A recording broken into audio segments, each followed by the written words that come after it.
Hi, I'm Becky Malby and I'm from the Ilkley Clean River Group. We were invited to provide evidence and both oral and written to the Environment Committee, and we're really pleased to see for the first time the full impact of sewage discharges and the pollution of our rivers made clear and plain in the report.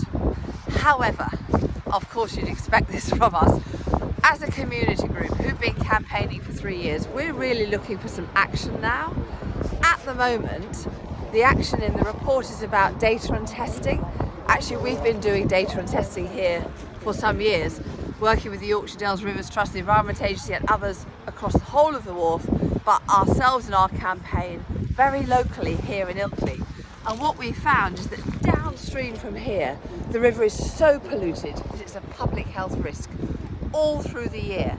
But as you can see, there are lovely pebbles here, and at lower levels of river, people picnic and play and paddle all the way down the river because they bring their kids here and it's packed, it's full of lovely visitors, and so they spread out down there with no idea of the risk to their health.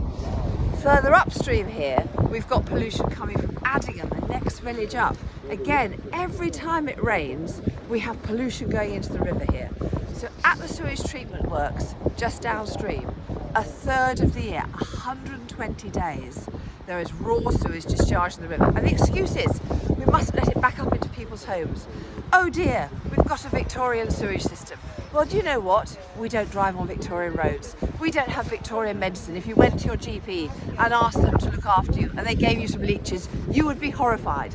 But we have inherited, apparently, a Victorian sewage system because the companies that oversee this have not invested in the infrastructure and maintenance to ensure that our rivers are safe, not just for those of us that like swimming or bring our kids to paddle and play, but for wildlife as well.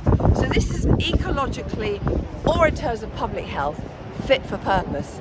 And actually, I think the public is horrified that we pay our bills, we give the Yorkshire Water and the other water companies our money to take our human waste and treat it, to take our rainfall and deal with it, and as it turns out, a third of the year they just don't. Now, what we saw in the EC report is the potential cost of cleaning up rivers. Gosh, we can't possibly reduce storm overflows because it costs £200 billion. The Storm Overflow Task Force has a slightly different figure. It runs anything between £3 and £62 billion. To be honest, if there's a model that says the costs are anything between £3 and £62 billion, then honestly they don't know what they're doing. They haven't got a model. They don't know how much it's going to cost. But I know that over the years since the water companies took over the running of our sewage system, they've made £57 billion in profit. Surely that would at least get us clean river at the highest polluters.